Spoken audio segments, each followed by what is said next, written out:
മലയാളത്തിൽ മോഹൻലാലിന് ശേഷം ആര് എന്ന് ചോദിക്കുമ്പോൾ മോഹൻലാലിന്റെ മകൻ പ്രണവ് മോഹൻലാൽ തന്റെ സാന്നിധ്യം മലയാള സിനിമയിൽ അറിയിച്ചുകൊണ്ടിരിക്കുകയാണ്. 4 പതിറ്റാണ്ടുകളായി മലയാളികൾക്കിടയിൽ നിറഞ്ഞു നിൽക്കുന്ന നടനാണ് മോഹൻലാൽ. അതുപോലെ തന്നെ അദ്ദേഹത്തിന്റെ ആരാധകരും പ്രണവ് മോഹൻലാലിലേക്കും എത്തുന്നുണ്ട്. പ്രണവ് മോഹൻലാലും അതുപോലുള്ള ഗംഭീര കഥാപാത്രങ്ങളും ഗംഭീര സിനിമകളും തരുമെന്ന പ്രതീക്ഷയിലാണ് ഓരോ പ്രേക്ഷകരും. എന്നാൽ പ്രണവ് അഭിനയത്തിനേക്കാൾ കൂടുതൽ താല്പര്യം പ്രകടിപ്പിക്കുന്നത് മറ്റു പല കാര്യങ്ങളിലാണെന്നും പ്രേക്ഷകർക്കും അറിയാം. അതിനെക്കുറിച്ചാണ് മോഹൻലാൽ ഇപ്പോൾ പറയുന്നത്. മോഹൻലാലിന്റെ മകൻ പ്രണവ് മോഹൻലാലിനോട് മലയാളികൾക്ക് ഒരു പ്രത്യേക ഇഷ്ടമുണ്ട്. മറ്റ് താരപുത്രന്മാരിൽ നിന്നെല്ലാം തീർത്തും വ്യത്യസ്തനാണ് പ്രണവ്. സിനിമയുടെ ലൈം ലൈറ്റിൽ അധികം നിൽക്കാതെ അധികം സമയവും യാത്രയുമായി കറങ്ങുന്ന പ്രണവിനെ കുറിച്ച് സംസാരിക്കുകയാണ് മോഹൻലാൽ. ഒരു കാലത്ത് താനും അത്തരത്തിൽ യാത്രകൾ ചെയ്യാൻ ആഗ്രഹിച്ചിട്ടുണ്ടെന്ന് പറയുകയാണ് മോഹൻലാൽ. ഇപ്പോൾ പ്രണവ് അത്തരത്തിൽ യാത്ര ചെയ്യുമ്പോൾ തനിക്കൊരു സമാധാനവും ഉണ്ടെന്നും മോഹൻലാൽ പറയുന്നു. പ്രണവ് അഭിനയത്തെക്കുറിച്ചൊന്നും തന്നോട് സംസാരിക്കാറില്ലെന്നും പ്രണവ് ആദ്യമായി ഒരു സിനിമയിൽ അഭിനയിക്കുന്നത് തന്നെ വളരെ പ്രയാസപ്പെട്ടിട്ടാണെന്നും മോഹൻലാൽ പറയുന്നുണ്ട്. പ്രണവ് എന്നോട് അവന്റെ അഭിനയത്തെക്കുറിച്ചൊന്നും ചോദിച്ചിട്ടേയില്ല, അങ്ങനെയൊന്നും ചോദിക്കാറേയില്ല. അദ്ദേഹം ആദ്യമായി ഒരു സിനിമയിൽ അഭിനയിക്കുന്നത് തന്നെ വലിയ കഷ്ടപ്പാടിലാണ്. അവരൊക്കെ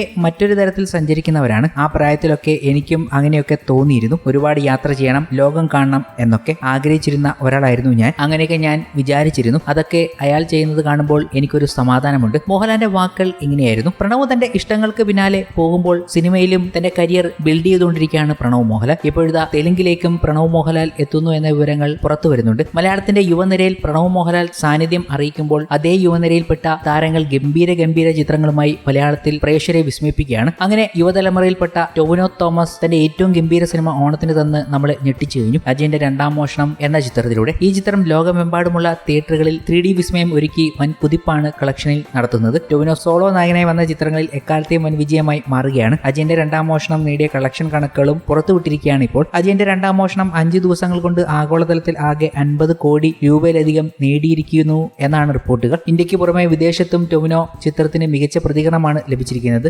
ഒരിടത്ത് അജയന്റെ രണ്ടാം മോഷണം ഗംഭീര കളക്ഷൻ നേടി ഹിറ്റടിക്കുമ്പോൾ ആസിഫ് അലി നായകനെത്തിയ ചിത്രം കിഷ്കിന്ദ കാണ്ഡവും സർപ്രൈസ് ഹിറ്റാവുകയാണ്. ഓണത്തിന്റെ 2 ഹിറ്റ് മലയാള ചിത്രങ്ങളെ സാമ്യവും കൗതുകവുമാർന്ന ചർച്ചയാക്കിയിരിക്കുകയാണ് ആരാധകർ. നായകന്മാരുടെ പേരുള്ള സാമ്യതയാണ് ചർച്ചയാകുന്നത്. കുഞ്ഞിക്കേളു, മണിയൻ, അജയൻ എന്നീ കഥാപാത്രങ്ങളെയാണ് ടൊവിനോ അവതരിപ്പിച്ചിരിക്കുന്നത്. സിനിമയിൽ നടപ്പുകാലത്തെ നായക കഥാപാത്രമാണ് അജയൻ. അജയ് ചന്ദ്രൻ KV എന്നാണ് ചിത്രത്തിൽ ആസിഫിന്റെ പേര്. കിഷ്കിന്ദ കാണ്ഡത്തിൽ ആസിഫിന്റെ കഥാപാത്രത്തെ വിളിക്കുന്നത് അജയൻ എന്നാണ്. അങ്ങനെ ചില കാര്യങ്ങൾ കൂടി പ്രേക്ഷകർ കണ്ടെത്തിയിരിക്കുന്നു എന്നതും കൗതുകമാണ്. കൂടാതെ മലയാള സിനിമയെ തകർക്കുന്ന രീതിയിലുള്ള വ്യാജ പതിപ്പ് പുറത്തിറങ്ങിയ വാർത്ത കൂടി കഴിഞ്ഞ ദിവസം എത്തുകയുണ്ടായി. ട്രെയിനിൽ യാത്രക്കിടെ ഒരാൾ അജയന്റെ രണ്ടാം മോഷണം എന്ന ചിത്രം മൊബൈൽ ഫോണിൽ കാണുന്ന ദൃശ്യം സംവിധായകൻ ജിതിൻ ലാൽ സോഷ്യൽ മീഡിയയിലൂടെ പങ്കുവച്ചിരുന്നു. ഇതിനുശേഷം ലിസ്റ്റിൻ സ്റ്റീഫനും വ്യാജ വീഡിയോ കാണുന്ന വീഡിയോകൾ പങ്കുവയ്ക്കുകയുണ്ടായി. 12-ന് സിനിമ റിലീസായ 2 ദിവസത്തിന് ശേഷം കോഴിക്കോട് ഒരു പരിപാടിയിൽ പങ്കെടുക്കവെയാണ് സിനിമ 5ഓളം ടെലിഗ്രാം ഗ്രൂപ്പുകളിൽ ഷെയർ ചെയ്യപ്പെട്ടിട്ടുണ്ടെന്ന വിവരം ആദ്യം അറിഞ്ഞെന്ന് ജിതിൻ ലാൽ വാർത്താമാധ്യമത്തോട് പ്രതികരിക്കുകയുണ്ടായി. ആരോ കരുതിക്കൂട്ടി ചെയ്തതാണെന്നാണ് തങ്ങളുടെ